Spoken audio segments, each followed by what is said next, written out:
Hey friend, and welcome back to the India and Stuff podcast. Today's episode might be a little different than what you're used to hearing on the show. A few weeks ago, you probably heard me mention I hosted an event called the Getaway Content Day and Retreat, and this was just an event to bring together like-minded photographers who wanted to escape some of the hustle and bustle, create some art together, and reset their mindset and physical health around their work and wellness. So this conversation that you're going to hear on the show today is from that event with the talented Abby Julieann. She is an amazing photographer who is known for her online presence of being educational, silly, and creating gorgeous, gorgeous wedding photos for Central Ohio and beyond. This conversation was taped at the Getaway event where we talked about workflow and wellness, especially as it relates to wedding and lifestyle photographers.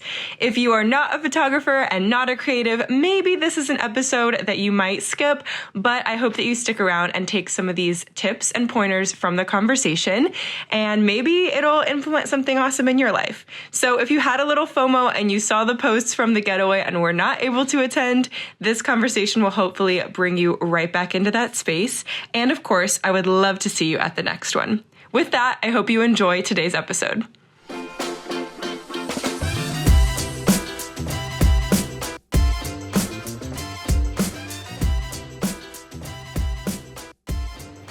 Sweet. Well, did everyone have like a good, has it been good? Are you guys having fun so far? Cool. I feel like a VBS teacher. Y'all having fun so far? Yes! Good. Yeah, we just wanted to make sure that this not only is like a restful day, food, styled shoot, all the headshots, all the fun stuff, but that you guys also feel like you get some practical education to walk away with, so that when you go back home, it's not like, okay, I feel recharged, but like, now I'm still stuck with this part of my workflow, or I don't feel like I have, any rest, and I'm just like ruining like my sleep schedule because of editing. So that's what we want to do today, is kind of chat through some practicals and some like bird's eye view stuff that can maybe help shift your mindset and approach to all the stuff that goes involved, that's involved with running your business. But Abby, if you would like to introduce yourself a little more as far as like some of the stuff that you've learned and where you're coming from today. Yeah. That'd be great. Okay, so I'm Abby Julieann. I started photography way back in 2018, 2019, doing a lot of senior portraits, but then I moved into weddings in the year of COVID, which was crazy. 2020 is when I moved into that. From there, I did learn some education about photography in college, but a lot of what I have learned has been outside of college, learning from other peers and other educators. I feel like it's much more practical in knowing somebody who's doing the same kind of work that you are and learning those methods. So honestly, I attribute a lot of my knowledge to other amazing educators and people who have run successful businesses like that. But I have pivoted a little bit into, I'm still doing weddings, but I have been focusing a little bit more into the education space. I make content on Instagram and have kind of grown my business through there. And a lot of it is educating other people about, I do mentorships about Photoshop and Lightroom, and social media is a really big one. So we'll be talking a little bit about social media today. But yeah, most of it has just been growing my photography business, and then social media is what really took off and led me to go full time and move into mentoring. Queen. So yeah, that's a little bit about where I came from and how I've grown from there. Yeah, and it's cool because you came from like not a full-time photographer and then pivot, so you kind of know in the past few years too, like relevant info of how to do this in like real time versus I think like, often people go to like get a degree in photography. It's like, well, this is outdated information, or you know how to do like camera work but not like grow a business and then sustain it at a pace where you're not like, yeah, and I feel like you do that so well. Being a business owner and starting from nothing and then going into, okay, now I need to make like $100,000 a year minimum to pay off my bills and everything. Literally. So, yeah, it's a lot, and it's stuff that I feel like college doesn't teach as well as we know. So real. And so I know we kind of like introduced ourselves earlier, but real quick, just so we know as we're talking through, who is like a hobbyist or part-time, just dabbling in photography? Okay, awesome. And then who is like dabbling really hard, like part-time job or maybe full-time job, but you haven't quit your other job yet? Okay, Michael. And then who was like, this is my full-time job, which is why I'm here on a Tuesday. Okay, awesome. That's helpful. And then from that, like, y'all have already probably touched on this. How many of you guys have ever felt that, like, insane level of, I have too many clients, I'm feeling burnout, I'm not managing my editing, and I feel like I don't have any time for myself? Okay, cool. Almost everyone. And then if you're not in that boat, maybe you're like, I really am struggling to book, but maybe like you know that you need a good system in place so that when you are in that crazy season, you don't go wild. So maybe that's the other group of people. But we basically just want to talk about like a lot of our habits with photography and just being a business owner in general, whether you're like event planner, content creator, you can build habits that are shaping you whether you realize it or not. And most of the time we build really negative ones, like I do, like checking my phone in the morning. Why am I doing that? Why am I on social media first thing? You know what I mean? Like those things can like negatively impact your business and you and your mental health and physical health. So we want to talk a lot about why these habits that you can like implement into your business matter and how to make some really good changes for the better. Mm-hmm. So both of us, we didn't realize this till like last week. We've both read the Atomic Habits book like recently. Mm-hmm. So required reading for everybody. Like you're all going to read that book. But when we were discussing some of the stuff that like stood out to us, a couple of things like, I don't know, kind of really shape the trajectory of like where you're going. Mm-hmm. I don't know if you want to share the like plane analogy. Yeah. So I absolutely love this book. I have read it cover to cover, audiobook. I have highlights, tabs, everything. There is so much good in the book as long as you actually listen to what it's saying. And after each chapter, you apply it to yourself. So you really have to make the effort to think, okay, how does this apply to me in my situation? And what are your goals? What are your end goals? So one of the beginning things he talks about is how you can have an end goal in mind. You can, let's say you get on a plane. I forget the exact destinations that were in that plane. DC and New York. Okay. So the first one was LA to New York. Okay. So say you're trying to go from LA to New York. If you hop on that plane and your angle is just 3% off, you're going to end up in DC. That is, I don't know. Just 3%. Yeah. A big distance away from each other. By the time you reach your destination, you are in a completely different spot than when you originally started. That is such a small amount that can affect the life that you have once you get there. And if we apply that to our real life, these small changes, these teeny tiny changes that we start with are going to change how our lives end up in a week from now, 4 weeks from now, a year from now. So it all builds up on top of each other, but it starts with these really, really small habits. Yeah. Another good example, like from my personal life is like, I think in my head, oh, I'm going to like edit and then I'll be done at this time and I'm closing my laptop and then I'm going to go outside. But what happens is that's the exception to the rule. Most days I'm editing till like 8, 9, 10 o'clock and I'm stuck in my office and then I watch the sun go down and go, oh, maybe tomorrow I'll change. But like I'm misordering my own habits and going, oh, now I'm on trajectory to like never get outside, never like have that break. Like I feel it in my neck, my back, like all this crazy stuff. So it's like we need to like start acknowledging and tracking our habits in a strategic way to then make better changes going forward. Being self-aware of what you're wanting to do. So say right now you're waking up late, you have a full day of work, you're not eating well, and you're going to bed feeling upset. If all of a sudden you're like, okay, this sucks, tomorrow I'm just going to wake up early, I'm going to eat 3 courses that are all healthy, I'm going to only work for this amount, I'm going to go on a walk, then I'm going to go to the gym, and I'm just going to start doing that cold turkey. It's not going to work. You can maybe do that for a day. That's the tea. Like, you can maybe a week. It's not going to last. So in the book, it talks more about taking these 1% changes. So instead of being, okay, my whole life is falling apart. Okay, I've been waking up at 10 a.m. Tomorrow, I'm going to wake up at 9:50. The next day, you're going to wake up at maybe 9:45. Maybe you stick at 9:45 for a couple of days. Take a whole month. That is all you're focusing on. By the end of the month, your goal, okay, I'm going to try to wake up at 8 a.m. That's your goal. That's it. Don't care about how the rest of your day goes.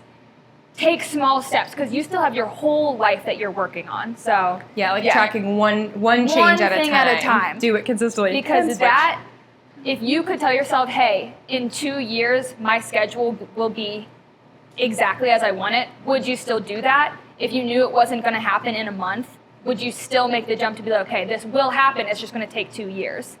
It might take that long, but it's just the small changes that, and I feel like it makes it more manageable for us to digest it. Right, yeah. Exactly. It makes it easier. So you're it doesn't preaching have to be a to big me. change. I'm like, oh, what should I change right now? I'm this is good. So with that, we're talking about ways to change habits in this beautiful workbook that Miss Abby created. I did a small portion of this. Most of this is she did. There's an awesome thing on this early page. It's called the Wheel of Life, and sometimes coaches use this, mentors use this. I had a life coach at one point who used this, and it was super helpful for me, so we put it in here. Basically, you can do this later today after after this whole thing, whatever. But you basically give yourself a score of down here would be 1, up here would be 10 of each slice of your life. And it's family, spirituality, career, health, love life, social life, finances, personal growth. So take some time at some point on this retreat and consider each of those. Give yourself a little score, no judgment zone on what it is. And then you're going to kind of connect the dots. There's an example up here of showing you how imbalanced is it? Is everything at a 10 and you're okay, great. Every single area of my life is rolling. We're rolling this wheel of life down the road. Or are you oh, love life is a 10, but my physical health is a 0 and my career is a 5, but family is a 3. Kind of consider those areas, acknowledging some things are in your control and some things are not. And then it kind of walks you through each spot, and you can take some time and reflect on it, and then say, what could I do next week? I'm not changing every single thing at once, but what could I do next week to make my career a little bit better, a little sharper of a habit, and then focus on that for a week at a time, and then add the next one, and add the next one. So there's your Wheel of Life to help you with the rest of your life. But for now, we're going to work on discussing a couple areas of business in life, and we're going to talk about photo session workflow, Honeybook and email automation workflow, social media workflow, and overall environment of your work. And we're going to each kind of tag team on some of those and then open it up for some questions at the end. And then we'll get ready for the styled shoot portion. Mm-hmm. So Abby has workflow tools for us. Workflow tools. Tools to get things done. Yeah.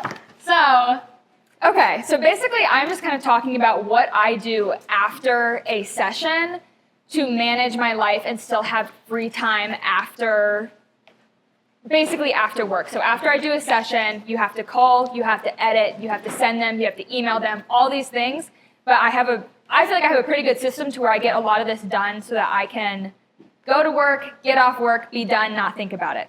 So after a session, specifically after sessions, sometimes I do this after weddings also, which I'll touch on, but I like to call all of the photos in my camera in the car immediately after a session.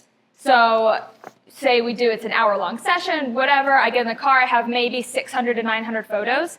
I keep that open on my camera, and your camera will have a rate button, and I scroll through and I give it a 1-star rating. I just scroll through these super fast. I'm still hyped after the session. I'm excited about it. It doesn't seem like extra work, and I can call that whole session.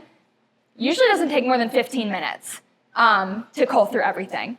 So by the time I get home, I have a full session that is already called. I hop onto my computer, pull up my SD card, put it into my computer, and I upload all of those photos onto a hard drive. From there, they already have the 1-star rating. So I can just open that up in Adobe Bridge is what I use, and just pull those 1-star ratings directly into Lightroom. And this is within 5 minutes after I'm getting home. When I'm just uploading it, pulling it directly into Lightroom. And then I personally use Aftershoot for editing. So I am really into the thought of AI as an assistant tool to help us in our editing workflows. But I like to be clear that using AI for editing is not cut and dry. It is most of the time not you can just run your photos through and send it directly to clients. There is work that has to go into it afterwards. But once I get home and I upload my photos into Lightroom, I just upload that catalog into Aftershoot, pull it out, and by the time I go to bed that night, the photos are all culled and edited. And this has taken me maybe 30 minutes of my time after a session. So that's when it then follows into my editing queue. So whenever it's time for those to be, worked on, I'll go ahead, open up that catalog, and I can go through that entire session with just these minor adjustments. Probably for a 1-hour session, it'll take me no more than an hour to edit all of the photos, create black and whites, and then upload those to, I use Pixieset. Another big, I love. I'm still on the Pixieset train. I love Pixieset. Sorry, PicTime. I thought about switching to PicTime, but I really do love Pixieset. Yeah. And Pixieset, I think PicTime has it also, but has a plugin where you can upload photos directly from Lightroom to Pixieset, and it creates its own catalog, its own, what would that be called? Gallery, yeah. And so once I'm done with that, I just upload it and I can walk away. So at this point, my workflow from session to delivering the photos, actual time working on the pictures, I would say no more than 2 hours after a session. And it's not like cutting corners, if that makes sense. Like I'm still being able to deliver the final product, but it's just working more efficiently, which has saved me a lot of time because I have been really prioritizing keeping my evenings that I don't have sessions, keeping them open. I close my laptop, I leave my office, and I'm done. I'm not answering emails. I'm not doing anything regarded to work. I'm off. And that saved me from burnout starting at like the middle of last year. I was done with it. I wanted to quit. I never wanted to come back. I was spending 6 hours on every session. Like it was a mess. So just keeping things, working on them and culling and then editing when I feel excited about the sessions has really helped make that workflow more efficient and has really brought that time down. So who was I talking to the other day? Do you like stall when you deliver the gallery to make it like build a little suspense? We did talk about Okay, yeah. So with a client gallery, if it was just a session, usually I will just send that whenever it gets because it falls into usually it's like between a week to maybe 2 weeks for a turnaround for that, which I think is about average for a session. For a wedding gallery, sometimes if I'm like really on top of my schedule, I can get a wedding gallery completed in 2 weeks, I would say. Queen But behavior. sometimes, in my personal opinion, I think if you send a gallery too quickly, it can undervalue the work. So I will still only send a gallery after about 4 weeks for a wedding gallery, even if it's completed, but I will mark it off and then have an automated email that goes out and then just check in with the couple over text whenever that happens. So yeah, So I still think being efficient on your end, but still, putting in the value, and you can always look back and do touch-ups to your gallery as well. But yeah, that's a good point. Thank you. They can go to the Moorhead Lodge if they're not ready yet for models. Thank you. Okay, one thing I was going to add, it's not necessarily a workflow thing, but it's just a strategic thing for after a photo session. I send previews the same night to the couple. So they're like, just getting home from an engagement session, having fun. Maybe they went out to dinner, and already I like text them my favorite 10 images, and they're like, whoa, oh my gosh, so cute. Because it kind of like helps them not only like, they don't have that waiting around, like, I wonder what it looked like, I can't wait. So I try to be really on top of like sending a preview to strategically like get that feel good right after a session moment going. That's my only tip to add. I need to hire you to teach me how to do your whole editing flow with after shoot. Yeah, I did the best I could like explaining it, but it's much easier to see like on a computer. Bouncing off of that, if you want to send sneak peeks right away, at least the R6 has this. I have to imagine most cameras have it. I shoot on Canon though. Canon has an app called Canon Connect, and it creates its own Wi-Fi, and you can just press a button and it uploads all of the photos directly to your phone. So then you can just open up this app. It takes literally 3 seconds.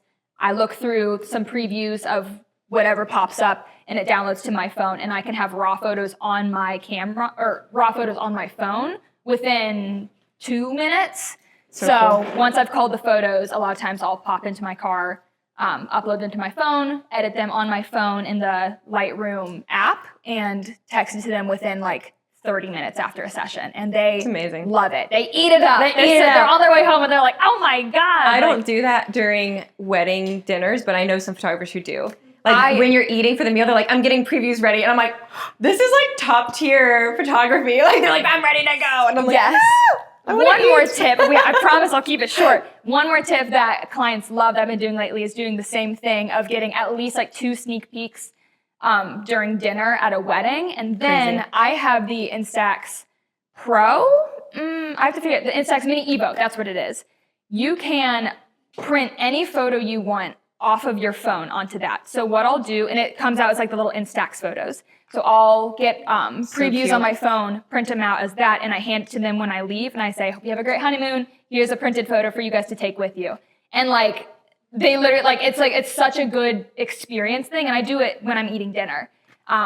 So that's been something I've done this year, and it's easy to do, and up levels your client's experience. Right, exactly. Because then they're like, whoa, like they have something you gave the night above of. and beyond service kind of thing. Yeah, so that's good. just another tip to do day of. I love it. Okay. So next kind of workflow tool is HoneyBook and email automations. Who here uses HoneyBook already? Literally almost everyone. Yay. Okay, good. If you don't know about the HoneyBook automations, they're a lifesaver. Do you guys use those or know how they work so far? A little bit? Okay, I'll walk through briefly. Basically, it's another tool because we're talking about all these workflows to like build better habits and save our time. And this one really hits on the save our time. I spent a couple days, maybe 2 years ago, sitting down and I was like, how do I make this better for all my clients and not constantly have like this weird list of like, did I send this email to them? And did I, go give them all the resources they needed to know about like what to wear for their session and how to show up on a wedding day and what to bring on a wedding day and how can I like make this a really thorough service. So on HoneyBook, you can set up automations, and I like to set up email automations. And so as soon as someone books with me, the day after they've signed the contract, they get a thank you message, and it has 3 blog posts linking to my website with relevant articles of next steps. So let's say they book their wedding and they're like, just signing the contract. I could just like completely say nothing but like, cool, I got your money, yay. But like it feels icky maybe from their aspect of being like, well, then what's next? When do I schedule my engagement session? What do I wear for my engagement session? When's the wedding? Like, when are we going to talk to you next? So I picked like 3 topics. One is what to wear for your engagement session. One is what order to book your vendors in. And then one is, I think, just expectations on like showing up for a wedding day, like how to make the best photos happen from a couple's perspective. So I wrote those blog posts out. I have an automated email that sends that the next day. And then 6 months out from the wedding, there's another automated email that's like, just checking in. Do you have any questions? Here's a freebie about how to set up a wedding day timeline. Yay. Then we get 6 weeks or 8 weeks out from the wedding day, there's another automated email. So I'm not sitting there sending these. I'm not keeping track of when their date is. It's just happening through HoneyBook. So you can link it with their project. And if it says like, hey, we're getting married, we're doing a wedding, as soon as they sign the contract, HoneyBook knows, oh, it's a wedding. We're going to send the wedding automations. So it's all those emails in order. And then that last one is like, 6, 8 weeks out. And it's like, here's a link to schedule a call with me to do our pre-wedding consultation. Same thing after the wedding date, 6 weeks after they get an email to leave a review, prompting them to do that and the links on where to do it. So those emails, I think that's like 5 or 6 different ones. Sitting down, writing those out one time, and then setting up an automation on HoneyBook. Like, you don't have to think about it. You don't have to hunt down all these clients. It doesn't mean I still get a lot of emails of like, hey, can we do a call? And like, sometimes it's just a little bit, earlier than I was anticipating, and the HoneyBook thing's off. But I just say, oh, like, awesome. I'm actually going to send you another email through HoneyBook right now. I toggle it to like send now, and then all the info is still right there. So it feels a little stressful talking about that sometimes in the middle of busy season. So if you're like, there's no way in heck I have time to figure this out, that's okay. Maybe pin it for like when seasons are slowing down or in the winter. But honestly, if you guys like blocked out a couple days, maybe a Thursday and a Friday, and said, I'm going to figure out HoneyBook automations. I'm going to watch their YouTube tutorials. They have a lot of great resources. I'm going to sit down and write just even 3 emails, like a welcome, a right before the wedding or session, and then a asking for reviews. Saves your brain space. Saves a lot of brain space. Another great HoneyBook tool. I also do have a link if you are not into HoneyBook yet that gives you like 40% off or something. So I can send that to everyone. But another great tool there is the scheduler tool. So instead of going back and forth about like, what time should we have a Zoom meeting? What day? Do you want coffee? Do you want to just do a phone call? there's a tool that you can just send them automatically, and that link opens up your schedule. It links to your Google Calendar, and they can schedule calls with you already. So I know that's very HoneyBook focused. If you don't have that, there's other tools like Asana and I don't know, Trello, I think, are the other two ones that people use. But if you find another CRM or something else, maybe that's worth looking at price shopping. But I love HoneyBook, so I'm always like, yay. The other great thing, I told you this the other day, I was going to bed, and I'm a huge advocate of like when, it's off work hours, I'm not working, but I have HoneyBook on my phone. So I see an inquiry come in at around 11 p.m. And I was about to go to bed. That's one exception I make too. Yes, and I was about to go to bed, and I was like, this will take 5 seconds because I've already created like templates. So I already have a template email that's like, hey, oh my gosh, you're getting married, can't wait, blah, it's me. And like all the silly stuff, and it has my packages attached to it. So I saw that come in, clicked add template. It already has everything. I added like a couple personal details based on what they like filled out in their form and sent it off. The next morning, 9 a.m., she emailed me, was like, great, we want this package. How do we pay you? I was like, awesome, here's the contract. Within 12 hours, 11 p.m. to 11 a.m. the next day, they had already booked my top package for next year. I was like barely waking up, like barely drinking my coffee, and I'm like, we just booked that, okay. But it's just that cool, like it feels cool, but it's also just so smart to say like, work smarter, not harder. And if it's like, it's just an email, I don't think I need to make a template, like I'll just copy and paste. Just those seconds add up. And when we're talking about saving time and getting back to like real life, like trees, nature, family, friends, community, getting off the computer is a big thing. And if it's eating your time, it's probably eating your soul a little bit more than you realize. So hopefully that's a helpful tool. Do you have anything else for HoneyBook or automations? I do. One, with if you can respond to an inquiry as soon as possible. I don't know the exact statistic off my head, but if you are the first person to respond to somebody's inquiry, you are X amount more likely to book the that numbers. Client. HoneyBook did a report. Okay, did they? I know I'm serious. I just don't know the numbers. I think it was 60%. It was pretty big. Of clients looking to hire a wedding vendor book the one that responds within the first hour of their inquiry. Right. So it's like if you are one of the first ones, 60% more chance that they'll book you. Yeah. Which is pretty cool. Yeah, if you see an inquiry, like just take the time. Like that is a really good way, especially if you really want to book that wedding. The only other thing to add on, I also love automations. I have a very similar setup to you. One thing that I implemented this year was a big addition to my business is video content. So I'm working into blogs, but right now I have a lot of videos that I send my clients. So video guides about their engagement session, a welcome guide. So cool. And I recently made one for creating albums because Pixie Set now has albums. Yay, it took them long enough, but they now have albums. And I ordered them, they're really good. And I made a whole walkthrough video for my clients to show them how to use the process, how to create their own album and order. And so I have an automation that sends about 11 months after their wedding date. So it's about 4 weeks before their first anniversary. So smart. And it says, so smart. Hey, just checking in on you guys. It is almost your anniversary. And first, it's a complete personalized message. Like, I'm so excited, but, tell me about your life, what's been going on, all this stuff. And then I throw on there, you're coming up on your first wedding anniversary. I don't know if you guys have an album yet, but if not, you can buy one from your thing. I've gotten them before. The quality's amazing. Here's a video guide on how I create an album. I just implemented that this year, and already clients from last year, I have sold 5 albums. Yay! So they see that and they're like, dang, yeah, I do want an album. And they go and buy one. So, and I don't do anything. I just set that. It's in the automation, and that is just passive income happening after their wedding. So that's one more idea for an automation. Even if you don't sell albums, just sending a message that says, hey, happy almost first anniversary, thinking of you guys, and just a little add-on to that client experience. So I love that. Okay, our next chunk is workflow tools in social media. We do have about 15 more minutes. Okay. So we'll try to plow through this and give you guys some time for questions. I'll keep this quick because in the very back of your guide, I have a QR code. I did a whole presentation on social media a little bit ago, so this is just a PDF that went along with that. If you want to read through it, I put in a ton of information about statistics and how to optimize your Instagram. But I'll just quickly talk about how I create content and create it sustainably, because that is the main point of where I get my clients from is social media. That's how I completely grew my business. But at the same time, I am not on social media a lot. I am on social media, maybe social media as in working, as in like on Instagram for my business, probably between 15 to 30 minutes per day. And that's it. So how I do it is, let me look at how I do this. I know it off my head, but let me make sure I get this right. So 2 days per month is completely social media day.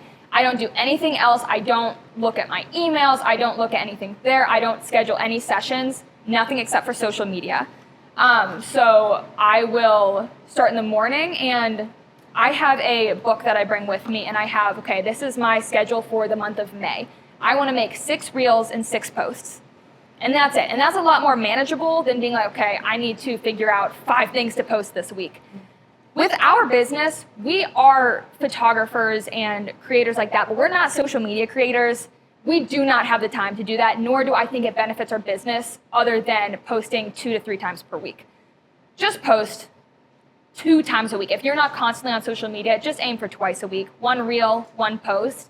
You will see growth. And on your stories. Stories is one thing if you can just post in there, but it doesn't have to be anything serious, just about your day or repost something that you saw, like just being a little bit active on there, very low key. But I will spend 2 full days creating the content. So most of this includes creating reels. My biggest tip is create reels on your computer, not on your phone. I have all of my footage on my computer. So if I'll do about 1 day every 3 months recording B-roll. So if you go to my Instagram, most of the time my videos start with me looking at the camera or holding my camera. Like I'm smiling, and then I put text there that says, here's how I Photoshopped this on these photos. I record like 30 of those clips in 1 day, and I just change my shirts over and over and over. And I get a bunch of B-roll from that because I literally just use like 3 seconds for the beginning of my videos. The most important part of creating reels is showing your face in the first beginnings. I attribute a huge reason to why my reels go viral is because I show my face in those first 3 seconds, and people click on my video because they recognize exactly what that content is as being consistent, and it's having the same thing over and then providing value afterwards. You don't have to create educational stuff. You can put that little snippet and be like, come shoot with me for a day at so-and-so venue. And then you show your day. But show a clip of you holding your camera in the first 3 seconds. I upload... Can I add one thing really Yeah, fast? definitely. I was going to say on that point of you don't have to create photo education stuff. I think a lot of the time photographers think, I have to create relatable photographer stuff for the other photographers. Yes. And it's like keeping in mind always we're serving our clients. And if you're like, oh, I want to make something because I saw Nathan Chansky do it, it's like, well, that's fine because his target audience is us. It's photographers. But our target audience might be our clients. So if we're like, what would they want to see? Maybe it's a style guide on what to wear, or like you said, like a venue tour, or come day in the life with me. But yeah, like if you're stuck on reels because you're like, I don't want to say photography education stuff, or I don't know what jokes, it's like, think about your clients. Don't think about your other photographers. Think about serving them. Yeah, no, definitely. Creating content that serves your niche is really important because it is very easy to go away from that. If you only start creating content for other photographers, you're really going to seclude yourself from reaching your ideal audience. So definitely mix that up, make it a mix of personal stuff. I still think some education is valuable because it shows your clients that you're knowledgeable on what you do. So if that means if you know this trick or if you got this filter for your camera, totally like make a reel about it because your client could see that and be like, oh dang, like that's impressive. Don't make it that 100% of your content. So I will upload all the filming and everything to my computer. I take it off of my phone. My phone is my personal phone. I don't have a work phone and I want to keep it a personal phone. So I try to put everything work related onto my work laptop. That way I'm separating my work life from my personal life. Everything's on there. I edit things in CapCut on my desktop. Highly recommend that app. It's free. It's amazing. There is a pro version, but I don't see a need for it. It works really well and it works really fast. And yeah, I'll make about 6 reels from there. And I try to do different niches, if that makes sense. So I'll pick out, if I'm making 6 reels, okay, I'll do 2 educational ones, 2 that show off my portfolio, 1 personal one, like a day in the life, and then one more maybe transformational, like showing before and afters. Okay, boom, I just came up with 6, now I just need a couple ideas for that. Breaking it down into these smaller categories makes it a lot easier and less daunting than being like, okay, I need to create content this month. What do I do? Okay, you have an order, you have a system that you're doing.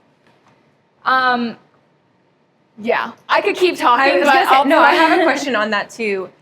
When you're doing it, I know I'm going for Reels inspiration on Instagram, and then I scroll, and then my brain turns to mush. Yeah. Do you do that as well, or do you just kind of say, I'm going to not get inspiration from other people's work, and I'm going to just, like, organically make it with whatever's in your brain? Number 1 rule, before you go to start creating content, don't get on Instagram.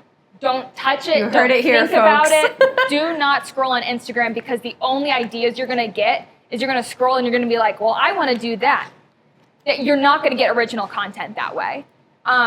I have a notes app on my phone, but more so I have a physical in my journal, and I sit down and I write out, okay, what are some things I know, and then what are some things my clients would want to know? So I have one page that's fully about photography content, and so that's where I make, here's how I Photoshop this thing, here's how I edited this photo, here's the gear that I use, and then I have one that's more for clients. It's like, here's how to make a timeline when the sun sets at 9 p.m. Here's how to do that. So I'm thinking through problems that I know the answers to that they might have questions for.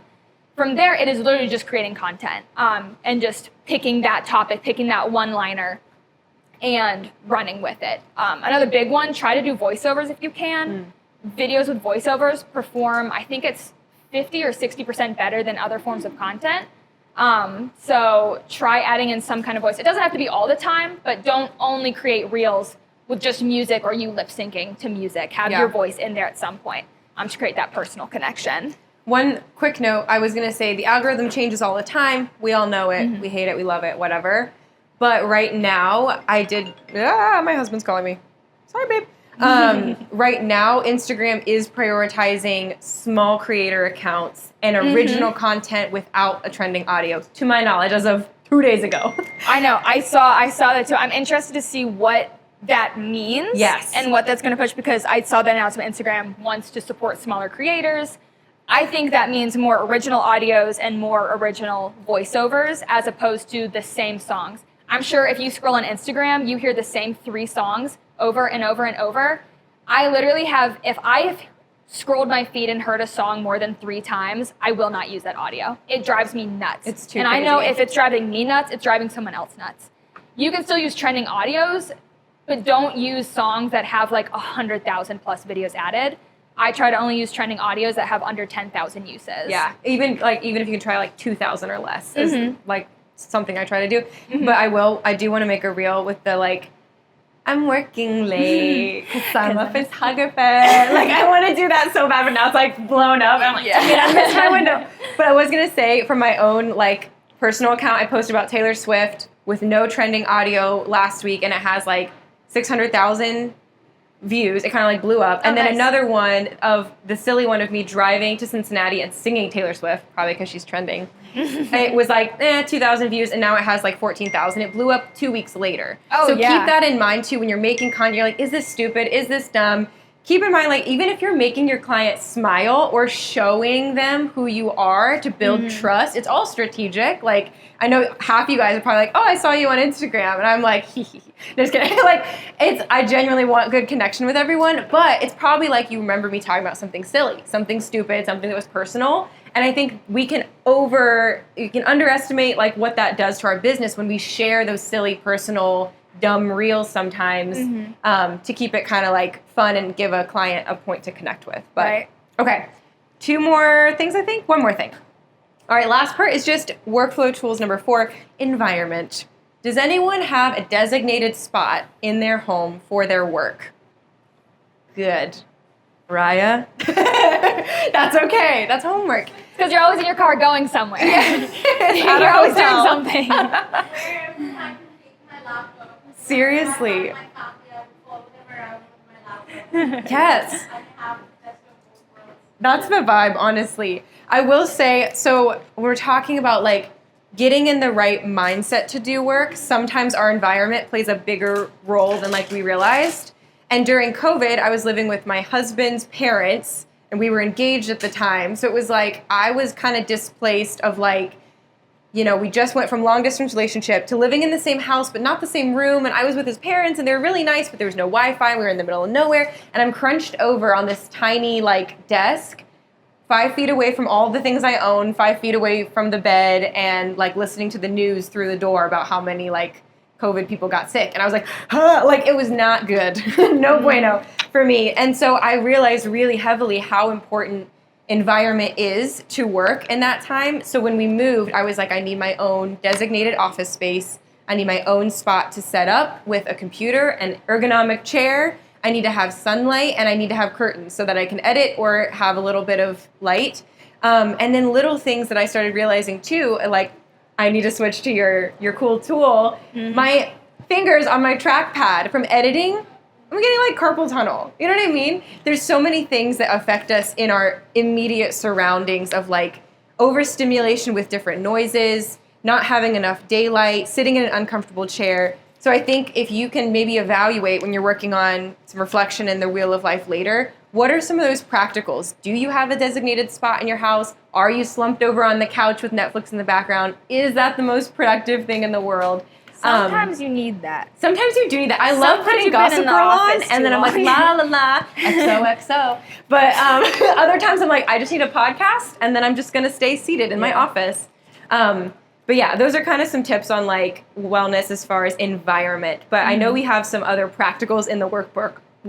I can't say it. Workbook about like certain shoes to wear, having a back harness for your camera gear, and other things. Do you have any other environmental tips? Yeah, what you were mentioning was the tour box. If you guys haven't heard of it, it is one of the reasons my editing goes so much faster. Because I upload my photos through Aftershoot, all I have to do are very small adjustments. And I literally was getting carpal tunnel because I was just using my mouse and doing the tiniest little adjustments on the temperature and the contrast and things like that. The tour box is this little box. It looks like a little gaming console almost. And I can just click a button, and it has knobs. So I click a button, boom, exposure, turn that up a little bit, boom, contrast, turn that down a little bit. It is amazing, and it's completely customizable. I have it fully set to my own buttons. It has literally changed my life. I love that thing so much. I need to try it. Not sponsored, but I wish. Literally. That in combination with I have a standing desk and a walking pad. Mm-hmm. I always talk about this, but my mom has worked in an office her whole life, and she has sat a lot. She now has blood clots throughout her legs and health issues from that purely based off of sitting in an office chair working so long. I'm so terrified of that. And so the main thing that they say to do is just stand or just move a little bit. So if you are able to even just stand, or if you're able to get a walking pad, I know they're expensive, but maybe invest in that in the future. Something to do just to keep your body moving, or if not, just get up and take some breaks to walk around once an hour. Yes. How are you able to focus on the screen and make the adjustments while you're walking? That's my question too. Okay. It took a little bit to get used to, but when I'm using the tour box, my elbows are off of my table and my hands are the only things moving. It can vary per person, like definitely. For me personally, I like zone out and I focus 10 times better when I'm walking and working. But that might vary per person. So honestly, if maybe you have someone who has that setup and they want to try it, if someone wants to come over to my house, I'll let you use the office for a little bit.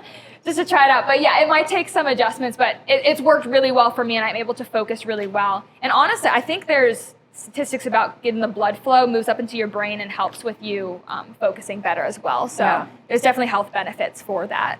Yeah, I think if anyone's stuck with like sitting, editing, and getting stuck in that grind, which I do too, batch creating and setting timers is also helpful. Mm-hmm. If I'm like, all right, I'm going to work for 90 minutes on, 30 minutes off, or even 10 minutes off, and saying like, I'm putting my timer there, I'm gonna like watch Gossip Girl and edit, and then, as soon as it goes off, I'm standing up, I'm gonna do a lap around the house, grab a snack, get some water, do a little stretch, and then I'll get back to it. Mm-hmm. Just those breaks, it like helps your whole body reset. instead of just being like, like, I think all of it over time, like we're talking about those habits, are sending us down further and further when we actually want to be here so that we can close our laptops and just be done. Right.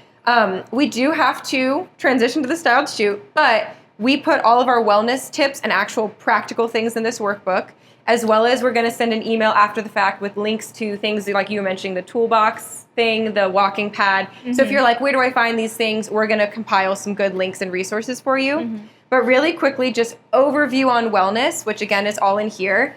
Obviously, prioritizing things like your physical wellness is so important as a photographer. Like, you being physically able to show up on a wedding day really matters. And if you don't start like taking care of your own body, I'm talking to myself right now because my neck's been hurting. But I'm like, I need to go to a chiropractor. But like, it's serious. Yeah, it's like if I don't have like good shoes, like Grandma Birkenstocks or like Dr. Scholl's, and I don't go to a massage and a chiropractor, like I won't be able to do this in 3 years or 4 years. This or like, job is physically challenging. Like, do not undermine how physically challenging this job is. Yes, and you like, have to take care of your body. If you're at that point where you're like, my books aren't popping off, I could do this forever. Wait till you're Raya having, 46 weddings in December. Like, there will come a point where you're like, I don't think I can actually do this. And either you have to, hire out a team or transition to a different career, which is like a scary place to be. So take care of yourself. Pursue mental wellness. Obviously, things like just literally being outside. Like, did anyone else feel like reset when we were like done with that walk? I was like, that was nice. Like seeing the color green that we haven't edited. All of that is really good if you need like therapy, counseling. I have a therapist. I think that's amazing. I'm in a community group with our church. Like, some of those things that just help you like offload and not have to just always be thinking about your career, your job, your business. Very beneficial for all of life. Working on mindset shift. We might talk about this at the campfire, but just things like going from, oh no, I have no bookings, I feel so desperate, I need money, to, wow, I have an opportunity to create portfolio I want to. I have an opportunity to have extra time in my schedule to do things like slow down, read, learn a hobby, cook, whatever. Like switching things and writing some negatives or go-to anxieties and like finding a way we can pull out a silver lining and say, okay, what can I do with this situation as it is or this circumstance as it is in hopes that it gets better. More on mindset shift later if we want like a little, cute bonfire tear moment. Anyway, and then the last one, obviously, you are all doing it right now, being in community, vital for your like wellness, because we're not supposed to do this alone. And I think social media does a really big disservice of painting this picture of like, oh, like Joy Flair Photography, she's so busy, she's always posting, she's got gorgeous weddings, I'm never going to be as cool as her. You know what I mean? And we start to make assumptions about people in our own community, in our own field, and being like, oh, like Abby she's so busy. She probably doesn't have any time to talk to me. Like, why would she talk to me? I only have 500 followers, and she's got this whole like giant thing going. So yeah, don't ever base anything off of that. I have people coming to me like thinking I'm like an idol or something because I have like a couple thousand followers on Instagram. I'm like, dude, I am like so not like that. I'm doing okay, but I'm not this crazy photographer or anything. Like, You're I feel a person. like it's just, yeah, it's just normal. I'm like I'm running a business just like you guys. I have my ups and my downs. I have things I'm still working on. I literally just got insurance like 2 days ago, so mood. like I'm not like this well-established person. I've been in here for about 4 years, which I know a lot of you guys have too. So yeah, it's really hard. You have to be in this, to meet people in person and not fully rely off of social media and what you see on there and compare yourself to that, because that's just a one-way ticket to feeling really bad about yourself all the time. Yeah, and that's just the pitfall of it, is we can make assumptions about who we are, what people are thinking about us, their work, their status, whatever. It's like, throw all that away. We're literally all humans. Mm-hmm. Like, we're all people out here trying to like create art, serve clients, and like have fun. Like, photography is fun. Going to weddings is such a blessing. Like, so fun to celebrate with people. And then we can do stuff like this where we're like, yeah, let's go like be weird in the woods and eat some vegetables and like take pictures. We have such a cool job. Ride around on a golf cart. Yeah, like let's go everywhere. Sleep in our golf humid cart, little please. tent. So hopefully it's encouraging to be in this space. Hopefully it's encouraging and not just fueling like your creative portfolio, which I hope it does, but also like your whole perspective on work and life. We are going to transition to the actual shooting portion.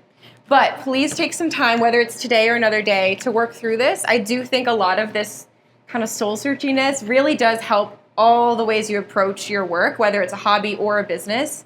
And ask us if you have any questions or want to work through a certain topic. Like, we're here to help you. So, okay, with that, go grab leftovers if you want it, and we're going to grab our cameras. Yay! Woo!